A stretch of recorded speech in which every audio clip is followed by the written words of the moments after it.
ओम शांति। 2 सितंबर 2025 प्रातः मुरली।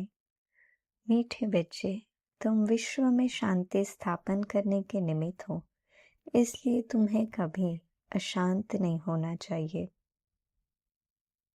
प्रश्न: बाप किन बच्चों को फरमान बरदार कहते हैं?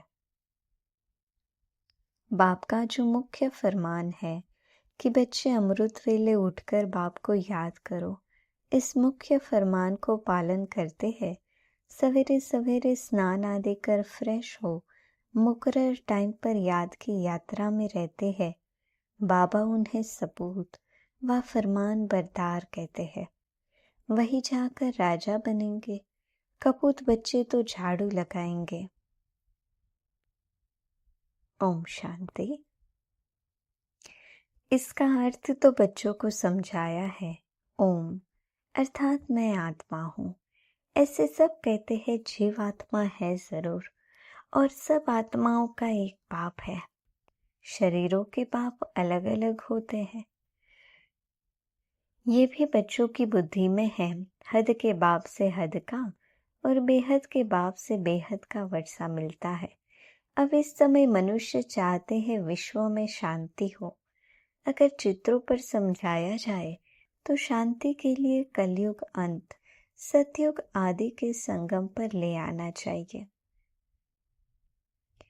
ये है सतयुग नई दुनिया। उनमें एक धर्म होता है तो पवित्रता, शांति, सुख है। उनको कहा ही जाता है हेवन। ये तो सब मानेंगे। नई दुनिया में सुख है, दुख हो नहीं सकता। किसको भी समझाना बहुत सहज है। शांति और अशांति की बात यहाँ विश्व पर ही होती है। वह तो है ही निर्वाण धाम, जहाँ शांति अशांति का प्रश्न ही नहीं उठ सकता है। बच्चे जब भाषण करते हैं तो पहले पहले विश्व में शांति की बात ही उठानी चाहिए। मनुष्य शांति के लिए बहुत प्रयास करते हैं, उनको प्राइज भी मिलती रहती है।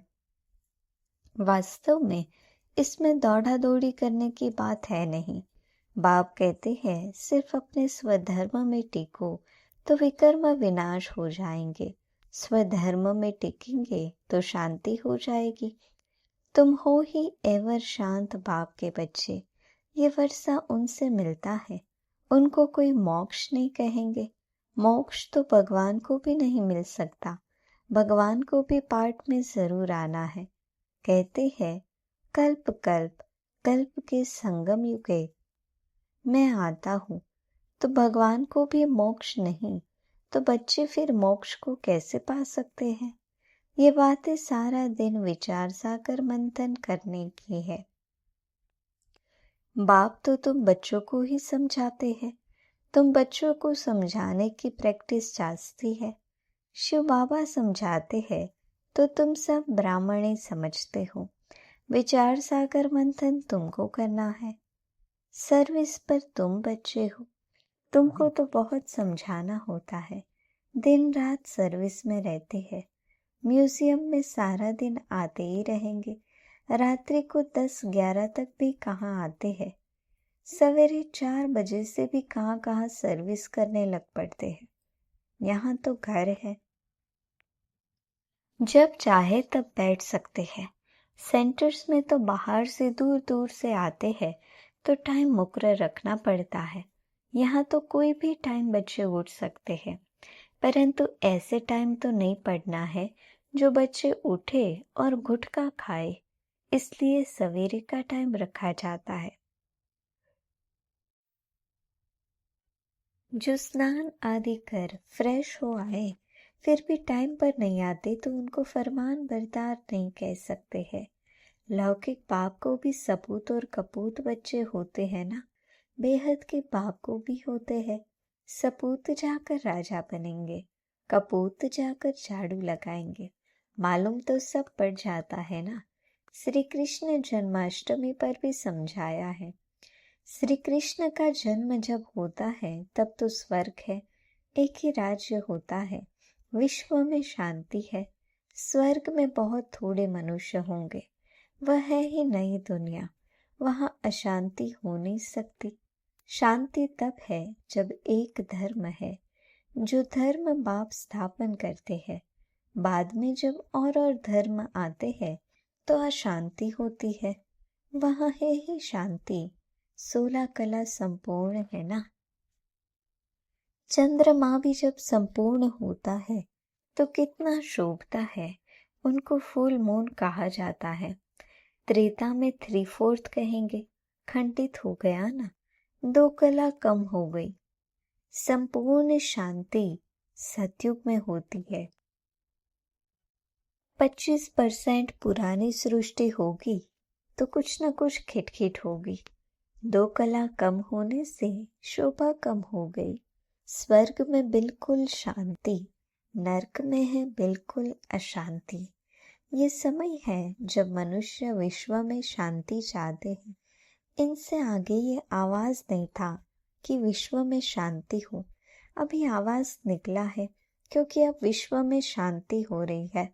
आत्मा चाहती है कि विश्व में शांति होनी चाहिए। मनुष्य तो देह अभिमान में होने कारण सिर्फ कहते रहते हैं विश्व में शांति हो। 84 जन्म अब पूरे हुए हैं। ये बाप ही आकर समझाते हैं। बाप को ही याद करते हैं। वह कभी किस रूप में आकर स्वर्ग की स्थापना करेंगे। उनका नाम ही है हेवनली गॉड फादर। ये किसको भी पता नहीं है हेवन कैसे रचते हैं। श्री कृष्ण तो रच न सके, उनको कहा जाता है देवता। मनुष्य देवताओं को नमन करते हैं। उनमें देवी गुण है, इसलिए देवता कहा जाता है। अच्छे गुण वाले को कहते हैं ना, ये तो जैसे देवता है। लड़ने झगड़ने वाले को कहेंगे ये तो जैसे असुर है। बच्चे जानते हैं हम बेहद के बाप के सामने बैठे हैं, तो बच्चों की चलन कितनी अच्छी होनी चाहिए। अज्ञान काल में भी बाप का देखा हुआ है। 6-7 कुटुंब इकट्ठे रहते हैं, एकदम क्षीर खंड हो चलते हैं। कहाँ तो घर में सिर्फ 2 होंगे तो भी लड़ते झगड़ते रहेंगे। तो तुम हो ईश्वरीय संतान। बहुत बहुत क्षीर खंड हो रहना चाहिए। सतयुग में क्षीर खंड होते हैं। यहाँ क्षीर खंड होना तुम सीखते हो, तो बहुत प्यार से रहना चाहिए। बाप कहते हैं अंदर में जांच करो, हमने कोई विकर्म तो नहीं किया, किसको दुख तो नहीं दिया। ऐसे कोई बैठकर अपने को जांचते नहीं। ये बड़ी समझ की बात है। तुम बच्चे हो विश्व में शांति स्थापन करने वाले। अगर घर में ही अशांति करने वाले होंगे तो शांति फिर कैसे करेंगे। लौकिक बाप का बच्चा तंग करता है तो कहेंगे ये तो मुआ भला। कोई आदत पड़ जाती है तो पक्की हो जाती है। ये समझ नहीं रहती कि हम तो बेहद के बाप के बच्चे हैं। हमको तो विश्व में शांति स्थापन करनी है। शिव बाबा के बच्चे हो, अगर अशांत होते हो तो शिव बाबा के पास आओ। वह तो हीरा है, वो जड़ तुमको युक्ति बताएंगे। ऐसे शांति हो सकती है। शांति का प्रबंध देंगे। ऐसे बहुत है, चलन देवी घराने जैसी नहीं है। तुम अब तैयार होते हो गुलगुल दुनिया में जाने। ये है ही गंदी दुनिया, वैश्यालय। इनसे तो नफरत आती है। विश्व में शांति होगी तो नई दुनिया में संगम पर हो नहीं सकती। यहाँ शांत बनने का पुरुषार्थ करते हैं। पूरा पुरुषार्थ नहीं करती तो फिर सजा खानी पड़ेगी। मेरे साथ तो धर्मराज है ना। जब हिसाब किताब चुकता होने का समय आएगा तो खूब मार खाएंगे। कर्म का भोग जरूर है। बीमार होते हैं वह भी कर्म भोग है ना। बाप के ऊपर तो कोई नहीं है। समझाते हैं बच्चे गुलगुल बनो तो ऊंच पद पाएंगे, नहीं तो कोई फायदा नहीं। भगवान बाप जिसको आधा कल्प याद किया उनसे वर्षा नहीं लिया तो बच्चे किस काम के। परंतु ड्रामा अनुसार ये भी होना है जरूर। तो समझाने की युक्तियां बहुत है। विश्व में शांति तो सतयुग में थी, जहाँ इन लक्ष्मी नारायण का राज्य था। लड़ाई भी जरूर लगेगी क्योंकि अशांति है ना। श्री कृष्ण फिर आएगा सतयुग में। कहते हैं कलयुग में देवताओं का परछाया नहीं पड़ सकता है। ये बातें तुम बच्चे ही अब सुन रहे हो।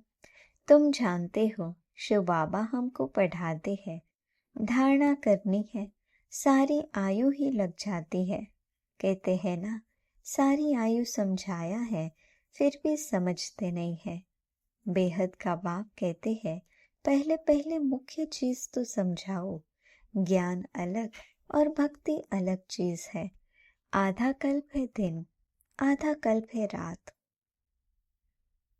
शास्त्रों में कल्प की आयु ही उल्टी लिखती है, तो आधा आधा भी हो नहीं सकते। तुम्हारे में कोई शास्त्र आदि पढ़े हुए नहीं है तो अच्छे है। पढ़े हुए होंगे तो संशय उठाएंगे, प्रश्न पूछते रहेंगे।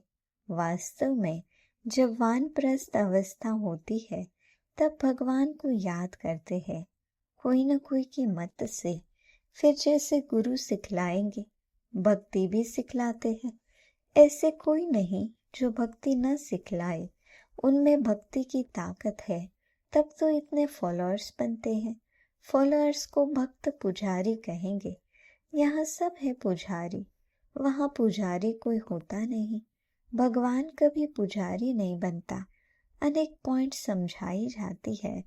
धीरे धीरे तुम बच्चों में भी समझाने की ताकत आती जाएगी।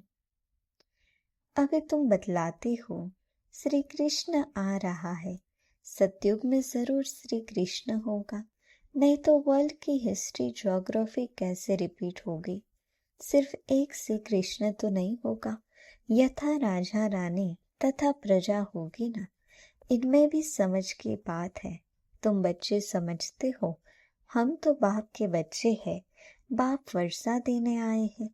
स्वर्ग में तो सभी नहीं आएंगे, न त्रेता में सब आ सकते हैं। झाड़ आहिस्ते आहिस्ते वृद्धि को पाता रहता है।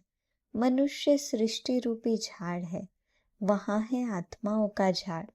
यहाँ ब्रह्मा द्वारा स्थापना, फिर शंकर द्वारा विनाश, फिर पालना। अक्षर भी ये कायदे से बोलने चाहिए। बच्चों की बुद्धि में ये नशा है। ये सृष्टि का चक्र कैसे चलता है, रचना कैसे होती है। अब नई छोटी रचना है ना। ये जैसे बाजोली है, पहले शूद्र है अनेक, फिर बाप आकर रचना रचते हैं ब्रह्मा द्वारा ब्राह्मणों की। ब्राह्मण हो जाते हैं चोटी, चोटी और पैर आपस में मिलते हैं। पहले ब्राह्मण चाहिए। ब्राह्मणों का योग बहुत छोटा होता है, पीछे है देवताएं। ये वर्णों वाला चित्र भी काम का है। ये चित्र समझाने में बहुत इजी है। वैरायटी मनुष्यों का वैरायटी रूप है। समझाने में कितना मजा आता है। ब्राह्मण जब है तो सब धर्म है। शूद्रों से ब्राह्मणों का सैपलिंग लगता है। मनुष्य तो झाड़ के सैपलिंग लगाते हैं। बाप भी सैपलिंग लगाते हैं जहाँ विश्व में शांति हो। अच्छा, मीठे मीठे सिकिलते बच्चों प्रति माता पिता बाप दादा का याद प्यार और गुड मॉर्निंग। रूहानी बाप की रूहानी बच्चों को नमस्ते। हम रूहानी बच्चों की रूहानी बाप दादा को याद प्यार, गुड मॉर्निंग और नमस्ते। धारणा के लिए मुख्य सार। सदा स्मृति रखनी है कि हम है ईश्वरीय संतान। हम एक शेरखंड होकर रहना है, किसी को भी दुख नहीं देना है। अंदर में अपनी जांच करनी है कि हमसे कोई विकर्म तो नहीं होता है। अशांत होने तथा अशांति फैलाने की आदत तो नहीं है। वरदान। पवित्रता की शक्ति द्वारा सदा सुख के संसार में रहने वाले बेगमपुर के बादशाह भवा। सुख शांति का फाउंडेशन पवित्रता है। जो बच्चे मन वचन कर्म तीनों से पवित्र बनते हैं, वही हाईनेस और होलीनेस है। जहाँ पवित्रता की शांति है, वहाँ सुख शांति स्वतः है। पवित्रता सुख शांति की माता है। पवित्र आत्माएं कभी भी उदास नहीं हो सकती। वे बेगमपुर के बादशाह है। उनका ताज भी न्यारा और तख्त भी न्यारा है।